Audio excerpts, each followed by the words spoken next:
बच्चों, Gyandeep plus channel को पढ़ते रहिए और आगे बढ़ते रहिए। बच्चों, इस चैनल में, ज्ञानदीप प्लस चैनल में आप लोगों का बहुत बहुत स्वागत है। कल हम लोगों ने इसका आशय पढ़ा। किसका आशय पढ़ा? यह सच है तो अब लौट चलो तुम घर को, चौंके सब सुनकर अटल के कई स्वर को। सबने रानी की ओर अचानक देखा, वैधव्य तो सारा वृता यथा विधुलेखा। बैठी थी अचल तथापि असंख्य तरंगा, वह सिंघीय थी हाहा गोमुखी गंगा। हाँ, जनकर भी मैंने न भरत को जाना, सब सुन ले तुमने स्वयं अभी यह माना। यह सच है तो फिर लौट चलो घर भैया, अपराधीन मैं हूँ तात तुम्हारी मैया। अब इसको हमने आपको संदर्भ भी बताया था कि प्रस्तुत पद्यांश हमारी पाठ्य पुस्तक हिंदी के कई अनुताप से संकलित है और इसके रचयिता मैथिली शरण गुप्त जी हैं, जो राष्ट्र कवि हैं। ठीक, तो इसका प्रसंग भी हमने बताया था कि राम की बात को सुनकर माता कैकेयी स्वयं को दोषी सिद्ध करती हुई उनसे अयोध्या लौटने की बात कहती हैं। अब इसका भावार्थ देखेंगे। राम की इस बात को सुनकर भरत ने स्वयं ही भरत को स्वयं उनकी माता की भी न पहचान सकी। कैकेयी कहती हैं कि यदि यह सच है तो अब तुम अपने घर लौट चलो, अर्थात मेरी उस मूर्खता को भूलकर अयोध्या चलो जिसके परिणाम स्वरूप मैंने तुम्हारे लिए वनवास की मांग की थी। कैकेयी के मुख से दृढ़ स्वर में कही गई यह बात, इस बात को सुनकर सभी लोग चकित हो गए और अचानक उनकी ओर देखने लगे। उस समय विधवा रूप में श्वेत वस्त्र धारण कर वह ऐसी दिखाई देती थी जैसे मानो कुहरे ने चांदनी को ढक लिया हो। स्थिर बैठी होने के पश्चात भी उनके मन में विचारों की अनगिनत तरंगे उठ रही थी। अब देखिए, अंडरलाइन एक लाइन की गई है, वह सिंघी अब थी हाहा गोमुखी गंगा। कभी सिंघनी सी प्रतीत होने वाली रानी कैकेयी आज दीनता के भाव से भरी थी। आज वह गंगा के समान शांत, शीतल और पावन थी। देखिए, इसके आगे देखिए, कैकेयी आगे कहते हैं कि सभी लोग सुन लें, मैं जन्म देने के पश्चात भी भरत को नहीं पहचान सकी। अभी अभी राम ने भी इस बात को स्वीकार किया। वह राम से कहते हैं कि यदि तुम्हारी कही बात सच है तो तुम अयोध्या लौट चलो, अपराधिनी मैं हूँ तुम्हारी माता, भरत नहीं।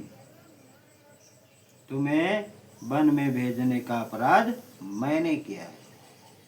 काव्य सौंदर्य में भाव पक्ष देखिए।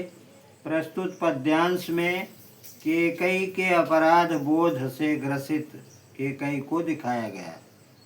राम को घर लौटने का अनुरोध करके वह सद्मार्ग की ओर अग्रसर होती हुई दिख रही है।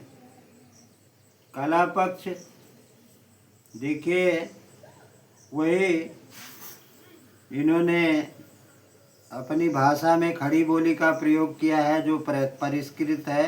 शैली प्रबंधात्मक, छंद, मंदाक्रांता, अलंकार, उत्प्रेक्षा, उपमा और रूपक, गुण प्रसाद है। शब्द शक्ति, अभिधा व लक्षण, रस शांत और करुण। इस तरह से आप लोगों ने इतना कुछ पढ़ा। ये कल हमने पढ़ाया था। आज देखिए इसके प्रश्नों को हम पढ़ते हैं, बताते हैं। पहला प्रश्न है, प्रस्तुत पद्यांश के पाठ एवं कवि का नाम लिखिए। तो प्रस्तुत पद्यांश के पाठ का नाम है केकई का अनुताप, और इसके कवि मैथिली शरण गुप्त जी हैं। केकई के मुख से किस बात को सुनकर सभी विस्मृत हो गए?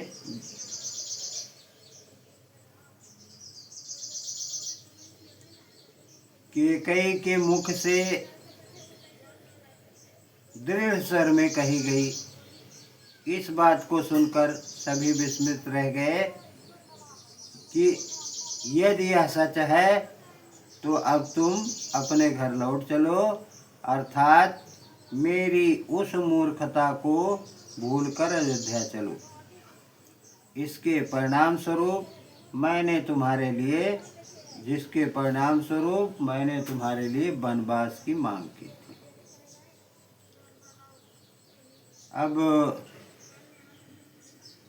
प्रस्तुत पद्यांश में अगला प्रश्न है, कवि ने केकई के किस रूप का वर्णन किया है? प्रस्तुत पद्यांश में कवि ने केकई के विधवा रूप का वर्णन किया है। विधवा केकई श्वेत वस्त्र धारण कर ऐसी दिखाई दे रही थी, प्रतीत हो रही थी, मानो कुहरे से चांदनी को ढक लिया हो, कुहरे ने चांदनी को ढक लिया हो। स्थिर बैठी होने के पश्चात भी उनके मन में विचारों की अगणित तरंगें उठ रही थी। कभी सिंहनी सी दिखाई देने वाली रानी केकई आज दीनता के भाव से भरी थी। अगला देखिए, प्रस्तुत पद्यांश में किसे अपराध बोध से ग्रसित दिखाया गया है? प्रस्तुत पद्यांश में केकई को अपराध बोध से ग्रसित होना दिखाया गया है। राम को वापस घर यानी अयोध्या लौटने का अनुरोध करके वह सद्मार्ग की ओर अग्रसर होती दिख रही है। अगला प्रश्न है, गंगा शब्द का दो पर्यायवाची। गंगा शब्द का दो पर्यायवाची, एक तो हो गया भागीरथी, दूसरा जाह्नवी। इस तरह से यह प्रश्न लगभग समाप्त हो गया। और एक प्रश्न और है, गंगा शब्द के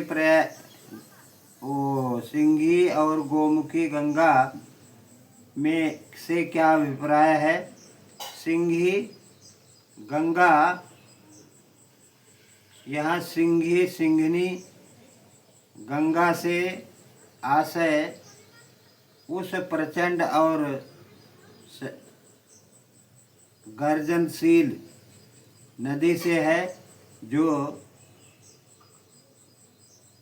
वेग पूर्वक बह रही हो। वह केकई के पूर्व के कठोर और दृढ़ संकलित स्वभाव को दिखाती है। गोमुखी गंगा से निकलने वाली गंगा जल शांत पवित्र होता है। यह कैकेयी के पश्चाताप और उनकी करुणा को दिखाता है, जहाँ अब वह अपनी भूल को स्वीकार कर रही है और दया की मूर्ति बन गई है। बच्चों बस आज इतना ही। चैनल को जहाँ से भी देख रहे हैं लाइक कीजिए, सब्सक्राइब कीजिए और शेयर कीजिए। धन्यवाद।